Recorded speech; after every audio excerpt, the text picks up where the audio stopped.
পরীক্ষা ছাড়া কি হয়? যে যত ট্রোলিং করেন না কেন, যে যত অপবাদই করেন না কেন, লেখাপড়া আমাদের করতেই হবে।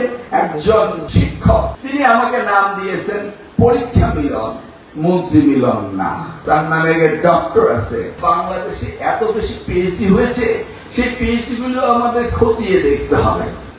এবারে এইচএসসি পরীক্ষায় আমি একক প্রশ্ন করেছি, সারা বাংলাদেশে একক প্রশ্ন করেছি, 9টি বোর্ড একক প্রশ্ন করেছে, কিন্তু টেকনিক্যাল এডুকেশন বোর্ড এবং মাদ্রাসা বোর্ডকে আমি একক প্রশ্ন করতে পারিনি।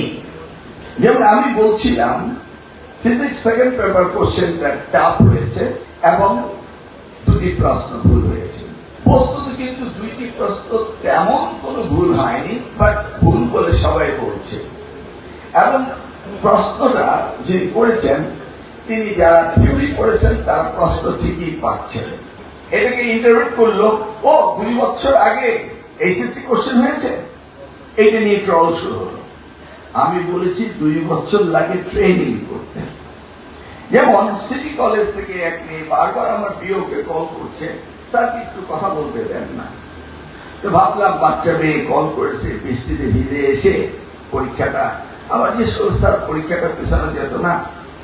বললাম দেখো পরীক্ষাটা আমরা নেই, জনপ্রশাসন আমাদের অ্যাডমিনিস্ট্রেশন সকলকে মিলে আমরা পরীক্ষাটা নেই, এটা হুট করে চেঞ্জ করা যায় না।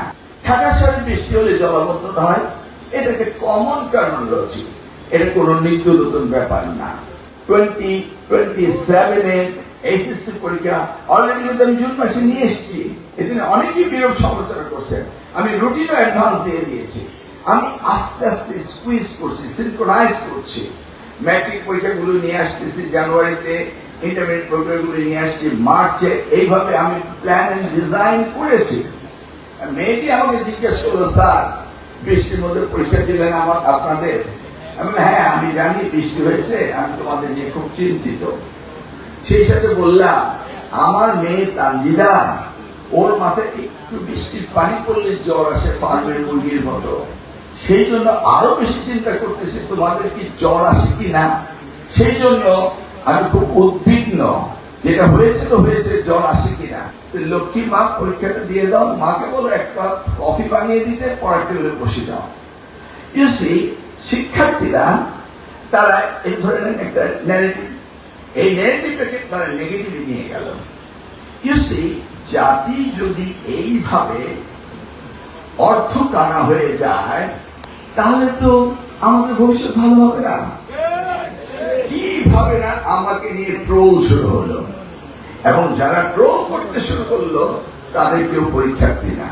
আর তো ঢাকা শহরে আইডিয়াল কলেজ বা ল্যাবরেটরি স্কুল বা ভিকারুন্নেসা, আমি তো কাউকে দেখিনি আন্দোলন করতে, না কেউ আন্দোলন করতে আসেনি। এইভাবে আন্দোলন করে মিসগাইডেড করে কি একটা হ্যাবক সৃষ্টি করল। সত্যি বলছি, আমরা এসছি এই জাতিকে সুশিক্ষিত করার দায়িত্ব পেয়েছি। যে যত ট্রোলিং করেন না কেন, যে যত অপবাদই করেন না কেন, আমাদের সঠিক দায়িত্ব থেকে আপনারা বিচ্যুত করতে পারবেন না। তারই জ্যেষ্ঠ সন্তান জনাব তারেক রহমানের আন্ডারে আমি দায়িত্ব পালন করছি। কি করে আপনারা ভাবতে পারেন যে অন্যায়কে প্রশ্রয় দিতে আমাকে নির্দেশ দেওয়া হবে? নিশ্চয়ই না। আপনারা আপনাদের অবস্থানে কঠিন থাকুন, লেখাপড়া আমাদের করতেই হবে এবং তার মান উন্নয়ন আমাদের করতেই হবে। কিছু কিছু লোক সুন্দর সুন্দর পোস্ট দেন। একজন শিক্ষক তিনি পোস্ট, তার নামে ডক্টর আছে, তিনি আমাকে নাম দিয়েছেন পরীক্ষা মিলন, মন্ত্রী মিলন না। আমার নাম হচ্ছে পরীক্ষা মিলন। ডক্টর সাহেব, আপনি যে পিএইচডি করেছেন বিনা পরীক্ষায় করেছেন।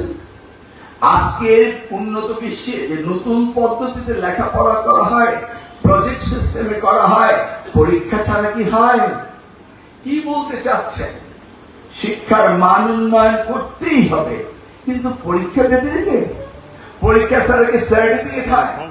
আমি আজকালকে দেখতে পাচ্ছি অনেক গুণীজনে এমন সব মন্তব্য করেন বিভ্রান্তকর, মাঝে মাঝে ভাবতে ইচ্ছে হয় যে আসলে বাংলাদেশে এত বেশি পিএইচডি হয়েছে, সেই পিএইচডি গুলো আমাদের খতিয়ে দেখতে হবে।